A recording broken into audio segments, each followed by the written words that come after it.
انك تترقى وتبقى مدير في وسط زمايلك، عندك شويه تحديات بسيطه. اول حاجه ان انت تنجح في التحدي الجديد، انك تحافظ على علاقه صحيه بزمايلك القدام، انهم يدعموك في وظيفتك الجديده. تعمل ده ازاي؟ لا انا عايزك تشعبول لي العمليه شويه يعني. الريكونتراكتنج او اعاده الاتفاق، انا محتاج دعمك ليا في الوظيفه الجديده، واكيد انت حريص اكتر مني على نجاحي. الكلام ده لو اتقال لزميلك هو من نفسه هتلاقيه بيقول لك اللي انت محتاجه منه.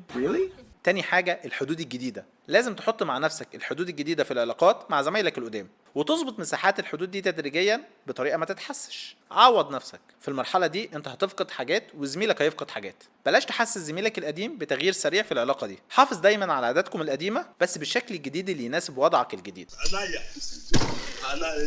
انا يا ابو الاداهيم. يعني متعودين تخرجوا على القهوة بالليل، اخرج بس حافظ على طريقة كلامك. خلي بالك انت في نفس الوقت بتكون علاقات جديدة مع زمايلك الجداد، فبتروح برضو القهوة مع زمايلك المديرين. التوازن هنا مهم جدا، والف مبروك الترقية.